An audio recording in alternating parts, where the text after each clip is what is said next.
भगवान विष्णु ही इस सृष्टि के पालनहार हैं और भगवान शिव को सृष्टि का संहारक माना जाता है। ये दोनों ही सर्वशक्तिमान हैं और माना जाता है कि दोनों ही एक दूसरे के परम भक्त हैं। लेकिन क्या आपने कभी सुना है कि भगवान विष्णु और भगवान शिव के बीच एक भयंकर युद्ध हुआ था? बहुत ही कम लोगों को ये बात पता है।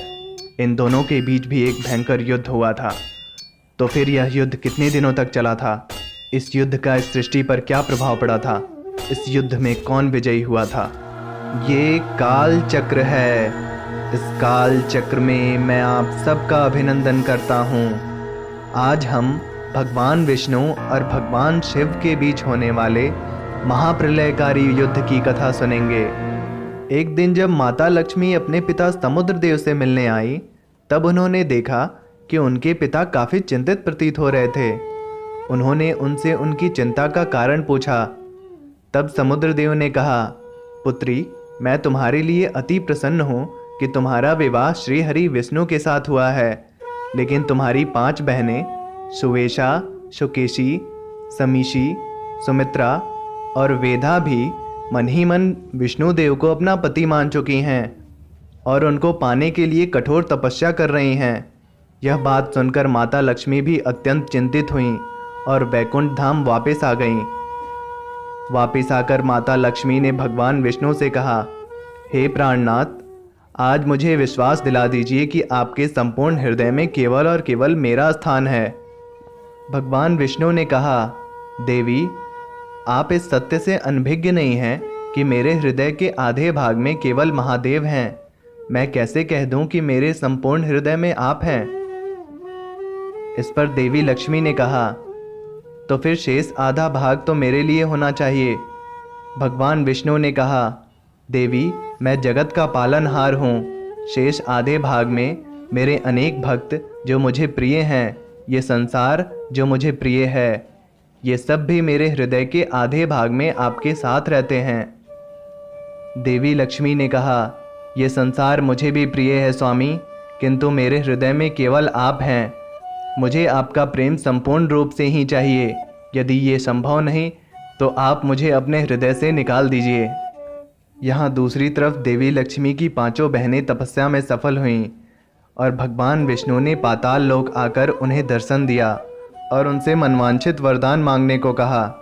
तब उन 5 बहनों ने यह मांगा कि भगवान, आप हम 5 बहनों की पति बन जाएं और अपनी सारी स्मृतियों को भूलकर, इस संसार को भुलाकर उनके साथ ही पाताल लोक में वास करें।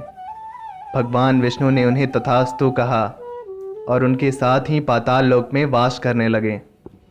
भगवान विष्णु के पाताल लोक चले जाने से संसार का संतुलन बिगड़ने लगा। माता लक्ष्मी भी बहुत व्याकुल हो गईं और भगवान शिव के पास गईं।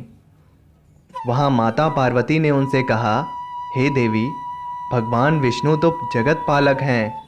आप उनसे ये आशा कैसे रख सकती हैं कि उनके संपूर्ण हृदय में केवल आपका ही स्थान हो? मेरे पति महादेव के हृदय में भी भगवान विष्णु हैं और उनके समस्त भक्तों के साथ मैं भी हूँ, और मैं इस बात से खुश हूँ कि उनके हृदय में मेरा एक विशेष स्थान है।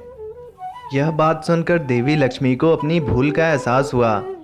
भगवान शिव यह देखकर अत्यंत दुखी हुए और उन्होंने सृष्टि के संतुलन को पुनः स्थापित करने का और भगवान विष्णु को पाताल से वापस लाने का निश्चय लिया। भगवान शिव ने वृषभ अवतार लेकर पाताल लोक पर आक्रमण कर दिया। उन्हें देखकर भगवान विष्णु अत्यंत क्रोधित हुए और महादेव के सामने आ गए और उन दोनों के बीच युद्ध प्रारंभ हो गया। भगवान विष्णु ने महादेव पर अनेकों अस्त्रों से प्रहार करना आरंभ कर दिया। महादेव भी अपने वृषभ स्वरूप में उनके सभी प्रहारों को विफल करते गए। दोनों ही सर्वशक्तिमान थे, अतः युद्ध बिल्कुल बराबरी का चल रहा था। ये युद्ध अनेकों वर्षों तक चलता रहा।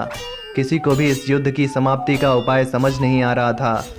भगवान विष्णु का क्रोध इतना बढ़ गया कि उन्होंने अपने नारायण अस्त्र से महादेव के ऊपर प्रहार कर दिया। महादेव ने भी उन पर पाशुपतस्त्र से प्रहार कर दिया। इस कारण दोनों ही एक दूसरे के अस्त्र में बंध गए। यह सब देख गणेश जी माता लक्ष्मी की उन 5 बहनों के पास गए और बोले, भगवान विष्णु और भगवान शिव दोनों ही एक दूसरे के अस्त्रों में बंध गए हैं। यदि भगवान विष्णु की स्मृति वापस नहीं आई तो ये दोनों अनंत काल तक ऐसे ही बंधे रहेंगे और इस समस्त सृष्टि का सर्वनाश हो जाएगा। यह सुनकर पांचों बहनें युद्ध क्षेत्र में आईं और भगवान विष्णु से बोलीं, भगवान विष्णु, हम हमारे सारे वचनों से आपको मुक्त करते हैं। उनके वचनों से मुक्त होते ही भगवान विष्णु की सारी स्मृति वापस आ गई और फिर उन्होंने भगवान शिव को अपने अस्त्रों से मुक्त कर दिया। भगवान शिव ने भी उन्हें मुक्त कर दिया और अपने साकार रूप में आ गए और फिर भगवान शिव भगवान विष्णु को लेकर वैकुंठ धाम आ गए। आज का श्लोक ज्ञान। अनाहुतः प्रविशन्ति अपृष्टो बहुभासते अविश्वस्ते विश्वसति मूढ़चेता नराधमा।